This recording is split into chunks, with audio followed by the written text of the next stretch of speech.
All right, let's start with one of Hillary's arguments in this. One of the things she always responds when asked about her emails is saying that these emails weren't classified at the time that they were sent or received, that she did nothing wrong because even though the information's classified now, it wasn't born classified. Can you answer that for us? Sure, it's a false statement. We already have a finding by the Inspector General of the intelligence community, and they have a legal finding of fact that dozens of emails went across her unsecured outlaw server that were classified top secret. It's not an open question. It's a settled matter. It's a finding by the Inspector General. Additionally, I'll tell you that before being at Judicial Watch, my prior professional life, I was a special agent of Army counterintelligence, and I've conducted national security crime investigations exactly like the one we're doing right now with respect to the mishandling of national defense information. So I'm not guessing at this. I've done it for a living. What happened to the other people that you were investigated who did similar things to what Hillary's done?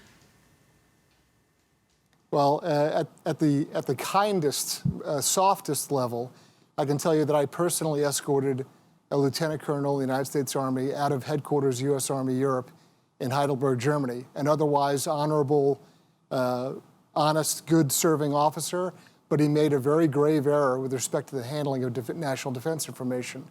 And so, you know, the interesting thing about these crimes, and the two sections of the law are 18 U.S.C. Section 793 and Section 1924. In both sections of the law, there is no requirement to prove intent. And that's a little different than many other criminal statutes. And so in this case, just the fact that it occurred, that this event transpired, in and of itself is a crime. And so I've seen folks with otherwise honorable careers who have just made an error or have gotten nervous and tried to cover up a mistake really be put through the ringer because the law was applied in a direct, fair, even-handed way. The polar opposite of this is the way Mrs. Clinton is being dealt with.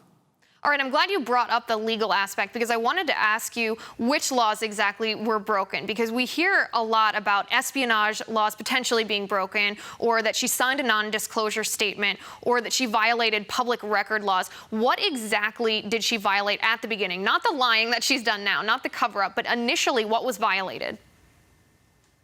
Yeah, everything you just said, as a matter of fact. So under the Espionage Act generally, there's two portions of the law that deal with the mishandling of national defense information. And that's a broad umbrella for all sorts of information, to include specifically classified information.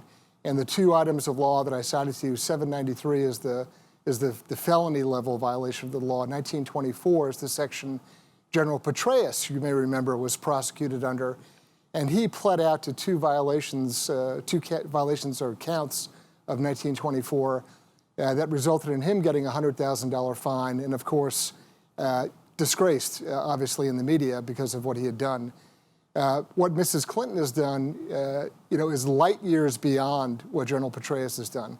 So whatever error or whatever crime General Petraeus committed with respect to mishandling information, what's already been documented by the Inspector General, let alone all these other subsequent reviews, is far graver than anything General Petraeus did. And there's a lot of double talk about this being a security review, or that the FBI is somehow doing an assessment of classification. That is baloney. The FBI does not investigate inanimate objects. They're not investigating a server. They're investigating national security crimes directly tied to Mrs. Clinton and her innermost circle, people like Huma Abedin. And anybody who says otherwise is either terribly misinformed or they're lying. Right now.